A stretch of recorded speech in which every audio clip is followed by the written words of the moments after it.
This is Shared Accounts with CU Times. I'm Michael Ogden, editor-in-chief at that publication, CU Times. If you're lucky when you're a kid, you have those rare moments that really hit home while you're growing up and being all awkward when you realize you are terrible at something. You're so bad at it and so uninterested in it, it can actually be a good thing and pave the way for future you. For me, that realization came during an auto mechanics class in the 1980s. I was terrible at it. I hated it. Because of that, I never wanted to deal with car problems. So I've always leased my cars. New car every 3 years? Don't mind if I do. During this month of January, we've been talking credit unions and auto loans. Today, we're going to sign a 30-minute lease on this episode and drive out of here with that new podcast smell. What's going on with credit unions and auto leasing? You'll get the full story from a credit union leasing expert you need to know. Coming up next, welcome to Shared Accounts with CU Times.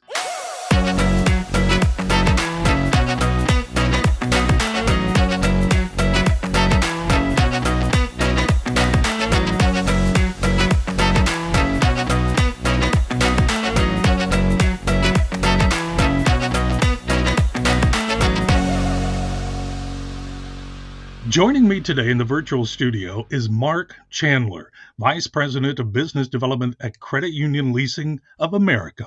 Mark, howdy and Merry New Year.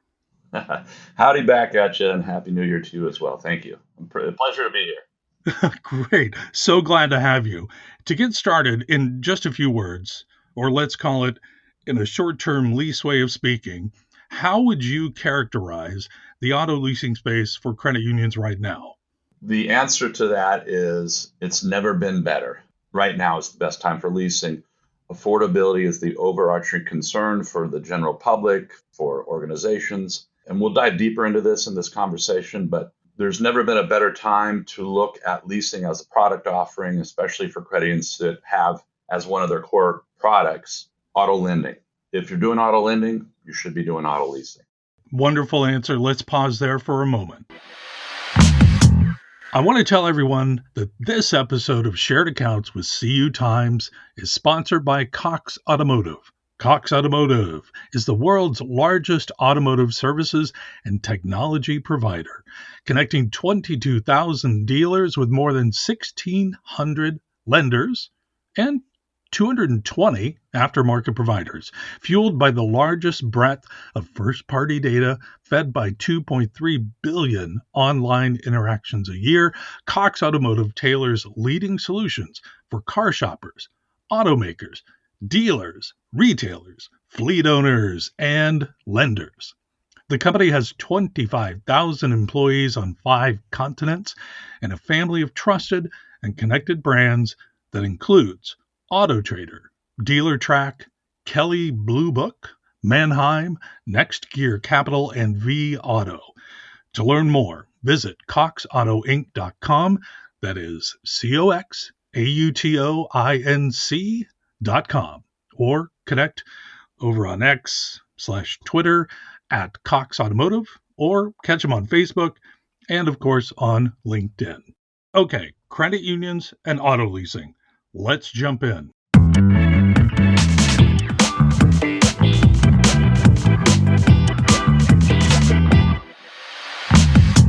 Mark, I want to begin our credit union leasing landscape discussion with something you recently wrote in an editorial I read. Quote, "Practical creativity is needed to maintain accessible auto loans for consumers while protecting lenders from inevitable market fluctuations. This means embracing flexibility, adaptability, and new approaches for financing, as well as partnering with dealerships, all to accomplish that credit union dream scenario of a diverse portfolio, higher yields, and lower risk loans." End quote. My first question is, when did you become such a good writer? Yeah, it's hit or miss. Thank you. I appreciate that. Yeah, it's hit or miss. I was on that particular day. I'm proud of this editorial, and I appreciate you guys being interested in it. Absolutely. So my actual real question is, are you worried, having read that, are you worried about the auto lending market for credit unions? Or are you concerned credit union leaders aren't being creative enough? Yeah, I think there's a little bit of both there. Going back to affordability is a main issue. Sometimes I worry maybe credit unions are going too far in term. So from an auto lending market for credit unions, term feels risky. We did a recent survey, and it was a bunch of, I think it was several hundred credit union officials that we went to more on the lending side. And the general consensus is that they're doing a lot of long-term loans and they're not 100% comfortable with that. But what else are they supposed to do, right? So the credit unions are there to serve their members, Hmm. and the members need an affordable solution to get into a new car. So if the prices and the rates are high, there's nothing, something's got to give, right? So the only thing that can give is longer terms because that's what credit unions do to support their members. But I just think at some point, I've talked to a couple of credit unions doing 120-month loans. That has to be in a particular setting, a situation. It's a certain amount. I think it was $75,000, and it has to be higher credit scores. But where does this end? It just feels like that some of these loans are getting too stretched out. So I think it's a little bit of a concern, but I'm not really too worried. And then in regards to credit union leaders being creative enough, I'm glad you didn't say credit union lender executives being creative enough. So I think that I don't want to be controversial, or I talked to a recent credit union that is leasing's on their roadmap.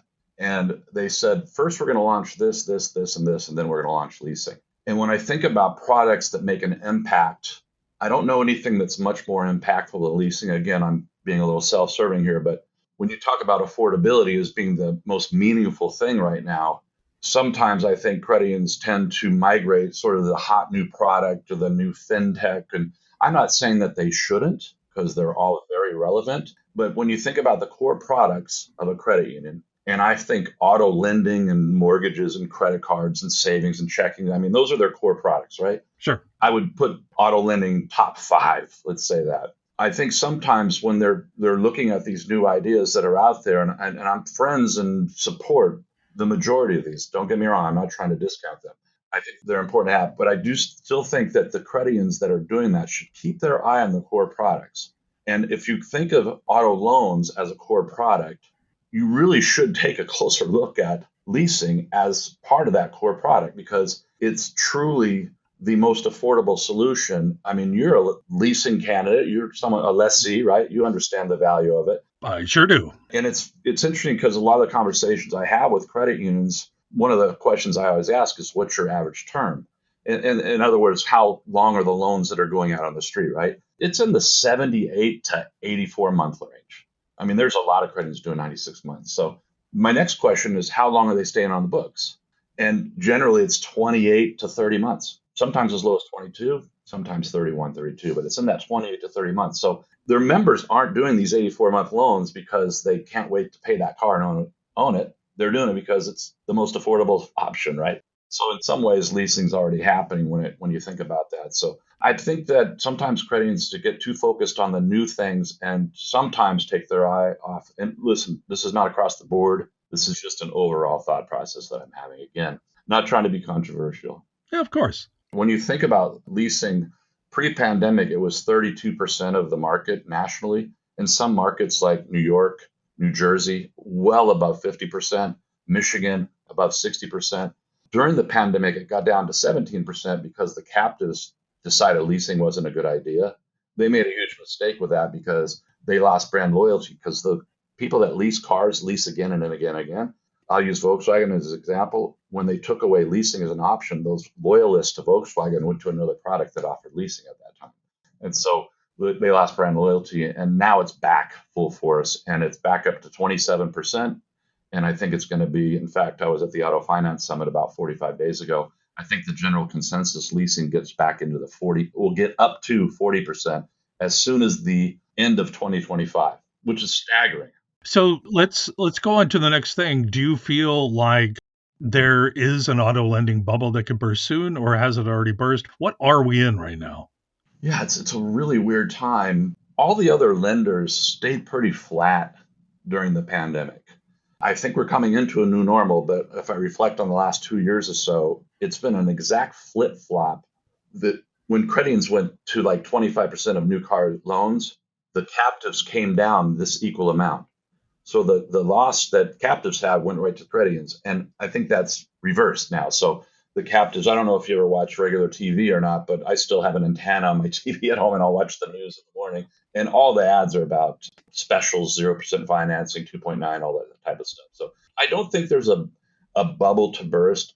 What I'm concerned for is anyone who bought a car over the last 2.5 years. I sort of feel bad for them. And there's a lot of people that really paid up because the prices were so high, and those values are not going to stay up during that life of that loan. So if there is, and a lot of people are saying that we've kind of bypassed a recession, but if there is still an economic downturn and consumers can't make payments on their cars, then these credit unions that have these loans from 2 years ago, the deficit between the car value and the loan balance is going to be greater than maybe it's ever been.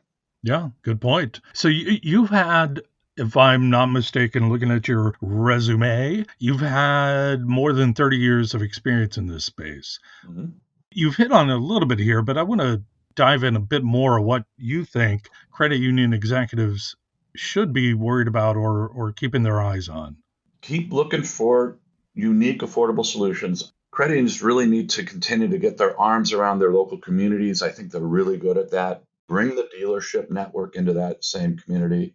2022, I'm reflecting again a little bit here, was such a great year because, and this kind of speaks to what I think of the current credit union, auto lending, and leasing space, is that it was really a great year because of what we just spoke to in regards. We really had no competition. I say we as a credit union lending partner. Yeah. And really what it did is it's a big part of the liquidity issue is that when there's no competition, you're going to run out of money a little faster. It wasn't sort of a controlled growth. It was a little bit out of control. So I don't have any worries. I think the current auto lending and leasing space is fine. There's more competitors than there's ever been. I think that credit unions will still be strong in used car loans, which is a good product, if it's done properly. I don't have a ton of concern about it. I like where we are. I've seen a lot of press rate lately that it feels like we're coming into new normal. The dealerships have good inventory. The one thing that is a little unusual is that it feels like the dealerships are a little slower because the people that can afford to buy a car, they've already bought. There's not a lot of new consumers to buy at these current rates and prices. So I believe that sooner than later that prices will for sure come down. There's already some incentives out there, but I also think that some rates will start to come down as well. Yeah, I had to pre-order this leased vehicle that I got. It took 8 months to get Wow. or something like that. Volkswagen, you mentioned them. So you also mentioned the dealer networks and how important that is. I've had some conversations with credit union CEOs who are just absolutely, they love those relationships. They're so crucial. Can you make even more of a case about what's so important about those relationships? Yeah, I love this question. It's funny. When I first got into this space, I was part of a concierge car buying service, and this is pre Origins, right? I think Origins and indirect lending really brought together two industries that were adversarial back in the day. I think it's a great invention. So, but the dealerships would give it to a member, like the member or the consumer wasn't too savvy. There wasn't the data available, things like that back then. And so on Monday morning, the member would go into a credit union and they'd have this purchase order and the credit union would go, oh no, you got taken advantage of it. So there was always this adversarial. I think that's flip flopped also, and that now the dealers have become part of that sort of credit union community. And again, I think the advent of Origins or that CU Direct huddle that sort of brought it all together. And I am really excited when I see that websites of credit unions that are promoting dealer groups. If your member won't necessarily have a bad experience, it's not guaranteed, but it's less likely to have a bad experience if you have a partnership with that credit union or that dealership. So that dealer doesn't want to do something to offend the credit union because the credit union is a source of thousands of leads.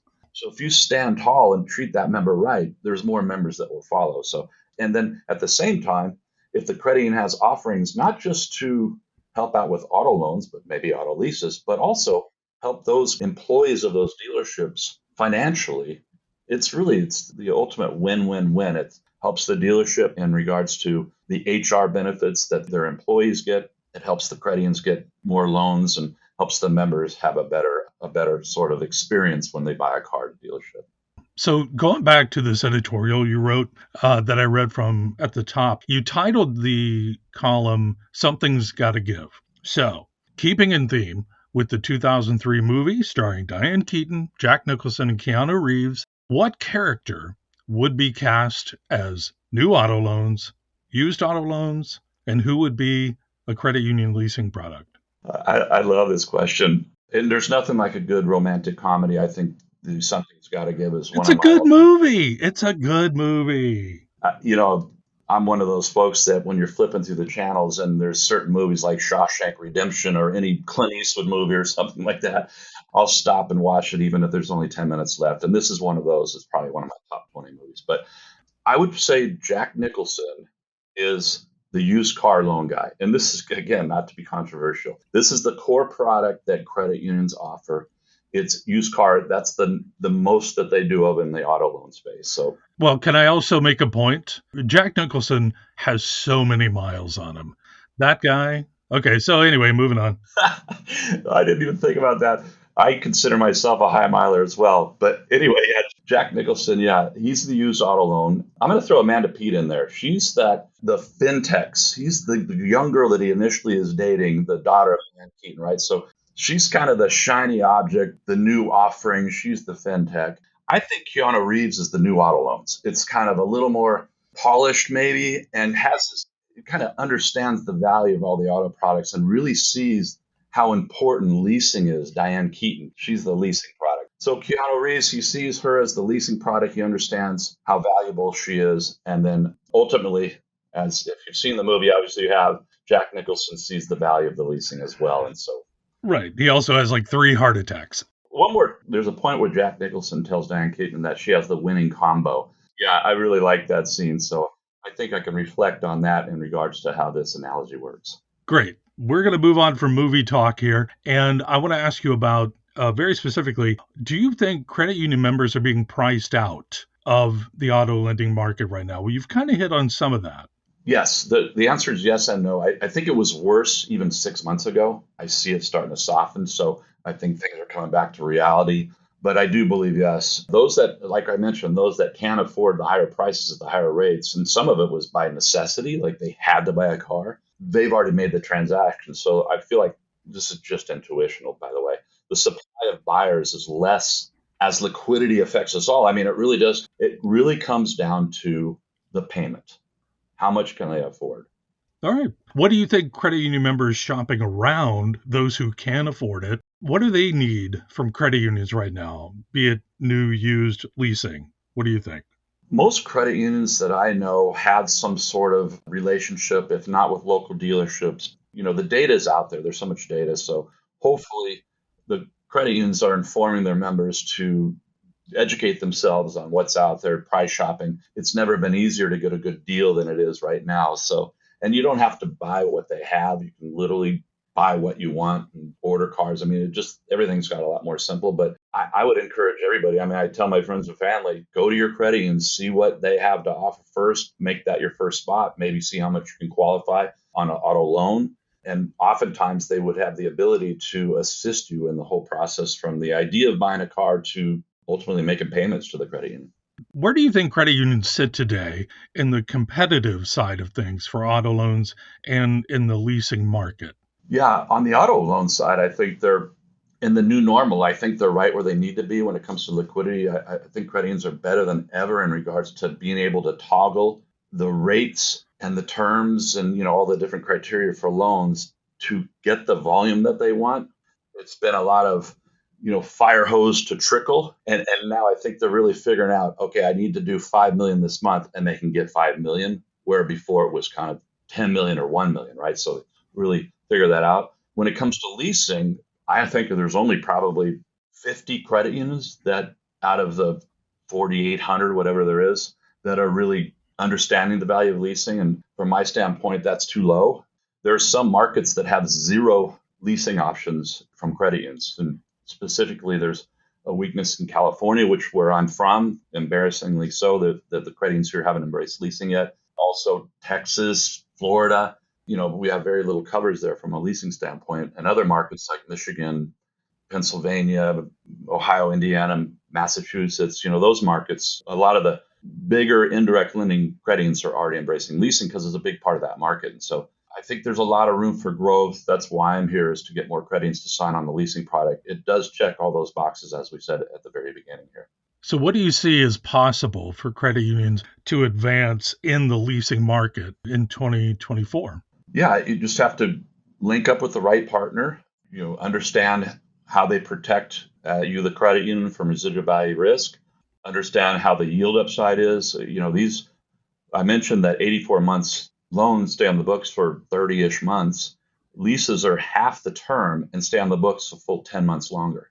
So there's better yield. These are lower risk. They're mostly new cars, the right members. It really checks all the quality assets. It really checks all the boxes. And I think it's the safest product that's out there. But there have been historically bad leasing companies. I don't think they're around anymore. There's really only one or two that are out there.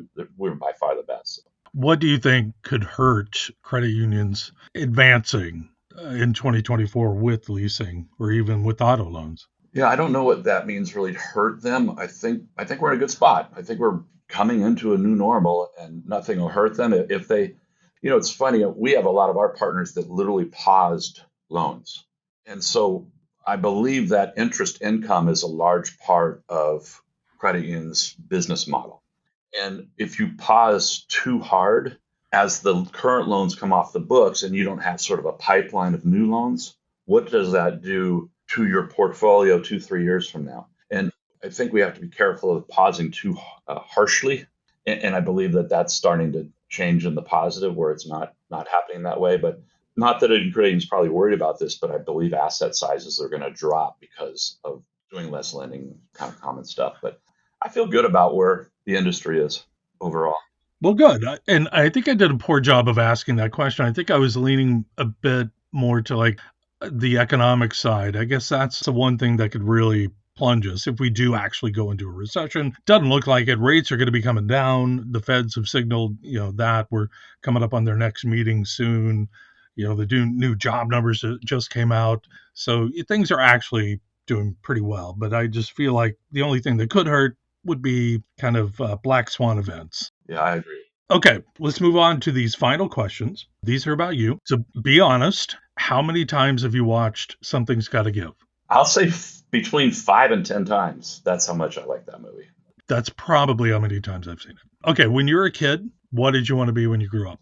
I was surrounded by firefighters, my father, my brother, my uncles, cousins. So I think when I was a kid, I wanted to be a firefighter, which, I think every young man probably thought that. And I also wanted to be a baseball player.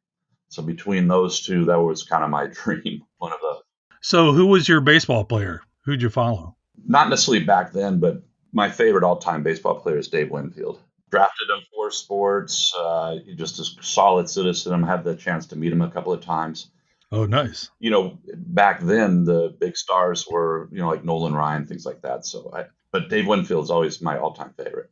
Good pick. All right. What's the last movie you watched? The last one was Leave the World Behind with Julia Roberts. What'd you think? It's horrible. Okay. It's one of the worst movies I've seen in a long time. I love the review. Okay. Yeah, I did see, just before that, I was flying back on a trip, and as you travel, you get a lot of movie time on airplanes. But I watched Barbie, which was the one before that, and I went into it skeptical and walked away from that thinking that was a really good movie. It's got great messaging, really solid messaging for what's going on in the world. I hate to say it, but I recommend it. Very nice. Very nice. What was the first album you ever bought? The first album was The Beach Boys. I think it was The Beach Boys Today was the cover. It had like Help Me Rhonda on it and In My Room. And it was, God, that's going back, we're talking about late 60s, probably early 70s. So that was the first one. And then I think the one that made the biggest impact on me is Boston's first album. Yeah, great album. That one, I still listen to it. All right. Everybody, that is Mark Chandler. We got to know him better. He is Vice President of Business Development at Credit Union Leasing of America. Thank you, Mark, for sharing your time and knowledge with us today.